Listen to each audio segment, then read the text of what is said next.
सम्माननीय सभापति महोदय, बरेण्य विचारक मंडली, मोर सान बड़ भाई और भौणी माने तथा मोर सहपाठी और सहपाठिनीगण, आजिकार भव्य आयोजित सभा विषय वस्तु रखा जायछि स्वतंत्र उत्कल प्रदेश गठन में उत्कल सम्मेलन भूमिका। मु उक्त विषय मोर वक्तव्य आरंभ करुछि। स्वतंत्र उत्कल प्रदेश गठन में उत्कल सम्मेलन भूमिका थिला अत्यंत गुरुत्वपूर्ण।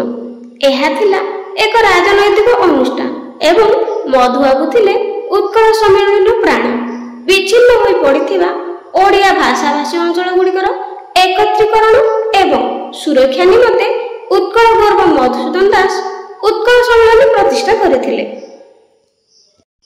प्रथमे तांको उद्यम 1882 मसीहा अगस्ट मास 16 तारिख रे कटक ठारे उत्कल सभा गठन करथिले। 1903 मसीहा रे एही सभार नाम रखा जायतिला उत्कल सम्मेलन। स्वतंत्र उत्कल प्रदेश गठन उत्कल सम्मेलन मुख्य लक्ष्य थिला। एथि सहित प्राकृतिक ओडिशार एकत्रीकरण, ओडिशार समुदाय विकास, समस्त ओडिया भाषाभाषी अंचल गुड़िक एक शासनाधीन रखिबा। तेणु ओडिया भाषाभाषी अंचल गुड़िकर समस्यार समाधान पाई उद्दिष्ट होइथिबारु समस्ते उत्कल सम्मेलन कार्यपंथा को आंतरिक भाव समर्थन करुथिले। उत्कल सम्मेलन मोट 16टी अधिवेशन बसिथिला एवं ओडिया भाषाभाषी अंचलर एकत्रीकरण पाई सरकारक निकट रे दाबी करा जाउथिला।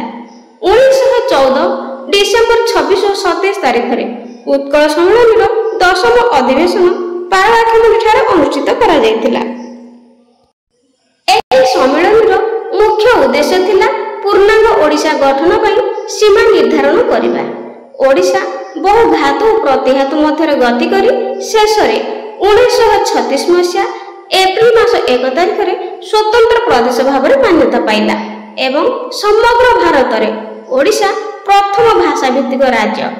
एही दिनटी प्रत्येक ओडिया मानक पई गर्व और गौरवर दिन। मु एतिक कहि मोर वक्तव्य शेष करूछि। वंदे उत्कल जननी। पिला माने वीडियोटी पसंद आथिले चैनल को लाइक शेयर सब्सक्राइब करै पई जमार भूलिबेनी। आज पई रहउछि, धन्यवाद।